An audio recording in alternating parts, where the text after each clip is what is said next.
Saudara, Presiden Prabowo Subianto terharu setelah tahu warga negara Indonesia katanya adalah yang paling bahagia di dunia berdasarkan hasil survei yang dilakukan Harvard University bersama Gallup melalui Gallup Poll. Pernyataan Prabowo disampaikan saat memberikan sambutan dalam perayaan Puncak Natal Nasional 2025. Dalam sambutannya, Prabowo merasa terharu dari hasil survei yang dilakukan kepada 200 negara, di mana masyarakat Indonesia katanya paling bahagia, mengingat masih banyak yang hidup dengan sederhana dan belum sesungguhnya sejahtera.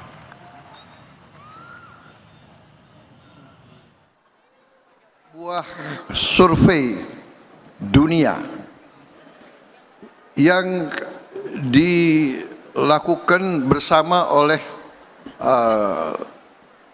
Harvard University dan Gallup Poll, di mana dari hampir 200 negara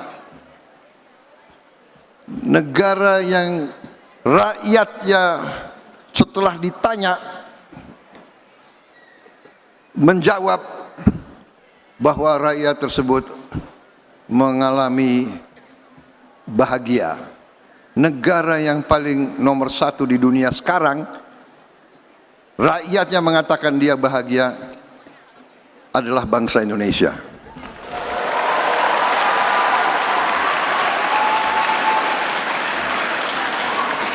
Ini mengharukan bagi saya karena saya paham bahwa sebagian besar rakyat kita sesungguhnya masih mengalami kehidupan yang sangat-sangat sederhana, yang berada dalam keadaan harus kita akui keadaan yang belum sesungguhnya sejahtera.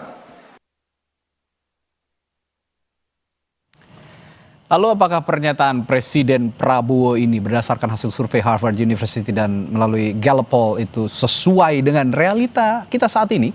Kita akan bahas bersama Ketua Great Institute, Syahganda Nawinggolan, dan Direktur Kebijakan Publik Selyos Media Wahyudi Askar.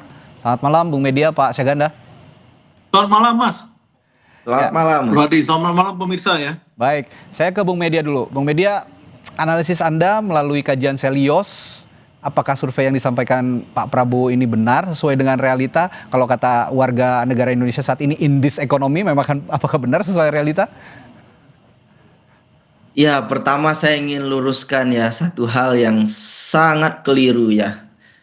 Data ini tidak mengatakan orang Indonesia bahagia. Jadi bisa dicek kembali studi GFS itu. Yang ditunjukkan di data itu adalah flourishing. Flourishing. Dan itu bukan sinonim kebahagiaan. Ya. Jadi kalau kita lihat lebih teliti bahkan ya, justru komponen happiness atau kebahagiaan hidup di dalam data itu malah dari data itu orang Indonesia itu tidak lebih bahagia dibandingkan faktor-faktor yang bahkan kalau dibandingkan dengan negara lain, life satisfaction dan happiness-nya justru lebih rendah. Jadi klaim bahwa orang Indonesia itu bahagia berdasarkan itu tidak betul, dan itu salah baca data. Jadi dari mana skor tinggi di data itu berasal bukan dari rasa bahagia, tapi justru ditopang oleh makna hidup, tujuan, karakter, dan kebajikan seperti itu. Jadi contohnya begini ya. Jadi orang bisa kata di Indonesia, hidup saya berat, gaji pas-pasan, capek, ya tapi ini sudah jalan Tuhan dan saya harus bertanggung jawab pada keluarga. Itu terjadi. Jadi makna hidup orang Indonesia itu lebih tinggi, tapi bukan berarti lebih bahagia. Jadi ini salah baca data. Saya nggak tahu siapa yang membuatkan teks pidato Prabowo. Ya. Tapi silahkan dicek kembali studinya keliru dibaca oleh pemerintah, begitu Mas. Oke, makna hidup, hubungan sosial, dan spiritualitas ya kalau saya garis bawahi, sebenarnya itu yang akan menjadikan tolok ukur the happiest country ini. Tapi saya juga ingin memiliki komparasi bagaimana perbedaan antara happiest country seperti dalam World Happiness Report dan flourishing dalam survei ini, dan mengapa Presiden mungkin menggunakan istilah bahagia dalam pidatonya. Kira-kira apa yang kira-kira Anda bisa baca dari pernyataan Presiden ini? Ya, yang bikin teks pidatonya salah karena happiness itu hanya salah satu dari 6 komponen yang ada di flourishing itu, gitu ya. Jadi kalau kita lihat happiness, yang real dimensi happiness, yang paling tinggi itu adalah Jepang, Oke. relatif lebih tinggi dibandingkan yang lain. Jadi saya nggak bilang ini kemudian menggugurkan argumen soal bagaimana orang Indonesia hidupnya lebih bermakna dan seterusnya. Tetapi memang kita harus lebih hati-hati ya membaca data ini karena saya khawatir data kemudian justru digunakan untuk kita kemudian melupakan persoalan struktural di Oke. negeri ini. Karena kalau bicara kebahagiaan itu nggak dengan makna hidup.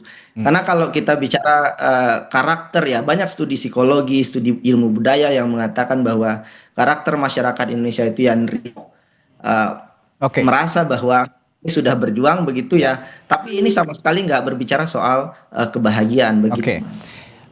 Keliru baca data kata Bung Media Pak Syahganda. Ada respons Anda soal ini? Ya, saya pikir Prabowo itu kan merefer pada survei. Nah, survei ini kan survei yang memang menarik ya, baru dilakukan oleh sekolah yang memang institut religion ya, si Baylornya yang di Texas itu. Jadi dia bersama Harvard, bersama Gallupnya saya pikir kan memang dia surveyor yang netral aja ya Gallupnya, tapi pemaknaan konsep ini yang penting. Jadi dalam teori kan itu selalu memang beragam pengertian welfare, happiness, well-being, life satisfaction dan lain-lain. Jadi kalau Prabowo mengklaim itu happiness ya sebenarnya sama seperti misalkan kalau Amartya Sen bilang welfare gitu ya, ada cakupan happiness juga dan lain-lain di dalamnya. Nah, di dalam riset ini ya itu memang ada 6 dimensi tadi ya. Happiness salah satunya, tapi dia itu memang menariknya di dalam research ini, ya itu dia itu religiusitas itu. Jadi memang religiusitas, kemudian relationship, ya merit, peoples, kemudian caring dan lain-lain itu memang itu menonjol di dalam riset ini. Jadi nggak ada salahnya ketika misalkan riset ini mengatakan Indonesia yang paling bahagia ya di dunia ini gitu. Jadi Prabowo nggak salah di sini. Artinya menurut saya, basisnya ya. spiritualitas begitu Pak Syahganda? Iya, maksudnya yang studi ini kan satu yang kalau dari Harvardnya kan studi ilmu kemakmuran, ya, flourishing tadi ya. Kemudian yang satu itu yang dari Baylor. Ya, Baylor itu Institute Religion.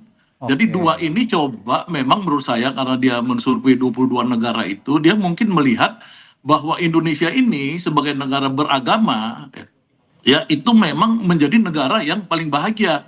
Nah, ini sebenarnya challenging aja karena 40 orang profesor doktor yang terlibat dalam riset ini kan bilang ini adalah permulaan ya kan sebagai komparasi daripada survei yang dilakukan Gallup sendiri. Gallup sendiri kan sebenarnya dia melakukan survei sendiri ya, subjective well-being namanya, happiness datanya orang dalam skala 0 sampai 10. Apakah Anda hari ini happy atau enggak? Itu saya sendiri pernah melakukan survei untuk disertasi saya dulu karena saya itu sekolahnya di Kesos UI ya, Oke, doktor Pak. saya.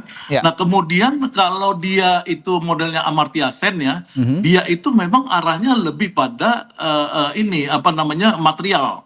Ya, walaupun dia memasukkan unsur non materialnya. Misalkan kalau Amartya Sen itu kan dia bilang orang yang sejahtera itu apabila selain tadi soal material, ada soal apakah dia bisa mengunjungi orang lain. Jadi social relation. Ya, nah di sini di dalam yang dibacakan Prabowo ini memang 5 dari 6 komponen dimensinya tadi itu memang yang soal berbau stabilitas finansial itu cuma satu. Nah, menariknya dalam survei ini ya itu apabila poin ke-6 ini ya stabilitas finansial ini dikeluarkan pun Indonesia tetap dianggap yang paling bahagia. Nah, buat saya sih sebagai orang researcher saya menarik aja. Ya mudah-mudahan ini bisa membuat Indonesia ya. Kalau di Indonesia bentar ya, di Indonesia ini saya lihat kan yang udah melakukan itu kan psikologi UI ya misalkan ya. Dia sudah berkali-kali membuat survei kebahagiaan. Nah, mungkin ya bisa juga kita berpikir bahwa survei-survei kebahagiaan ke depan itu lebih melihat Indonesia ini sebagai kekuatan resiliensinya itu dari kekuatan religiusitas itu. Oke, baik. Itu pendapat Anda, religiusitas, spiritualitas itu menjadi basis survei ini. Dan itu diutarakan oleh Presiden Prabowo Subianto di depan halayak banyak dan juga disaksikan karena oleh... itu kan lagi acara Natal ya. Betul. Karena itu Iya, acara jadi Natal, mungkin dia kaitannya mencari ke sana relevansi gitu di ya. situ. Jadi konteksnya pas Natal mungkin. Baik. Tapi begini, saya ingin balik ke Bung Media. Oke lah, itu acara keagamaan begitu ya, acara malam Natal, perayaan malam Natal nasional begitu.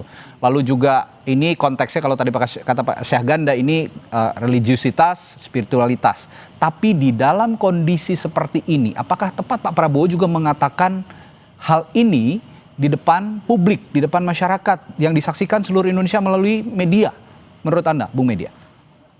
Iya, Harvard Gallup itu nggak salah, studinya bagus. Oke. Tapi ketika membacanya dengan cara yang salah, itu problematik interpretasinya. Karena lagi-lagi dari 6 dimensi itu, level kebahagiaan justru lebih rendah dibandingkan lain secara rata-rata. Jadi menurut saya itu yang kemudian memperburuk situasi atau juga jadi perdebatan ke publik. Sekarang kan publik, siapa yang disurvei? Malah publik jadi menyalahkan Harvard-nya. Padahal Harvard nggak salah. Yang salah adalah yang baca datanya. Karena hari ini dengan kondisi hari ini, kalau kita survei dengan soal happiness itu juga kita akan menemukan fakta-fakta yang sangat menarik sebetulnya. Meskipun sebagian masyarakat mengatakan, oke, saya terima dengan kondisi hari ini, tetapi ketika dikatakan apakah Anda bahagia, itu relatif sangat sedikit masyarakat yang mengatakan bahagia. Bahkan kalau boleh lebih fair ya, nih Pak Prabowo atau pemerintah hari ini harus menunjukkan kausalitasnya. Apakah kebahagiaan itu dihasilkan karena kebijakan pemerintah yang baik? Ini kan tidak pernah seperti itu. Ini sederhana masyarakatnya, masyarakat kita ya, sangat nerimo juga bukan hanya Jawa, ya. Meskipun lelah, tapi ya saya akan berjuang. Ya, sesederhana itu interpretasinya, Mas. Baik, Bung Media. Saya terakhir ke Pak Syahganda kalau gitu. Saya lebih spesifikkan lagi. Kalau memang, saya lihat sekilas memang survei ini sebenarnya menyoroti kesejahteraan. Tapi kalau kita lihat kondisi saat ini, masyarakat kan masih mengharapkan perbaikan jaminan kesejahteraan. Nah, itu sekali lagi yang saya tekankan. Apakah tepat juga Pak Prabowo mengutarakan ini di tengah jaminan kesejahteraan juga belum ada? Dan bagaimana pemerintah harusnya menjawab soal ini? Ya, kalau jaminan kesejahteraan kita ini kan sebenarnya cuma 2 aja yang penting yang harus kita lihat ya. Satu itu redistribusi melalui upah. Ya, upah di tahun 2025 dan 2026 ini kan rata-rata itu 6,5% ya. Dan buruh hampir terima semua kecuali upah minimum sektoral di Jawa Barat.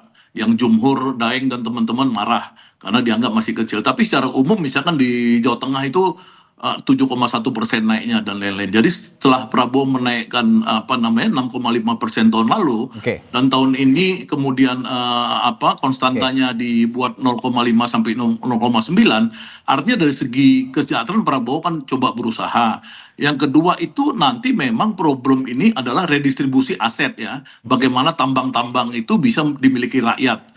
Ya, hutan-hutan ini milik rakyat. Nanti jadi kita lihat di situnya. Jadi saya pikir sih sebenarnya kebahagiaan yang dimaksud Prabowo tadi itu secara umum dengan apa yang dia inginkan belum ada, saya lihat kontradiksi. Persoalannya cepat atau lambatnya itu yang menjadi pertanyaan gitu. Baik, ini kalau saya bisa garis bawahi perbincangan kita malam hari ini bahwa dengan adanya hasil survei itu bagaimanapun interpretasinya yang diungkapkan oleh Presiden Prabowo tidak lantas menjadikan pemerintah juga langsung abai terhadap jaminan kesejahteraan warga dan kebahagiaan warga negara Indonesia yang saat ini saya pikir masih jauh dari bahagia. Terima kasih Pak Syahganda dan juga Bung Media telah berbagi perspektifnya di malam hari ini di Sapa Indonesia Malam. Sampai jumpa lagi. Terima kasih. Sampai jumpa.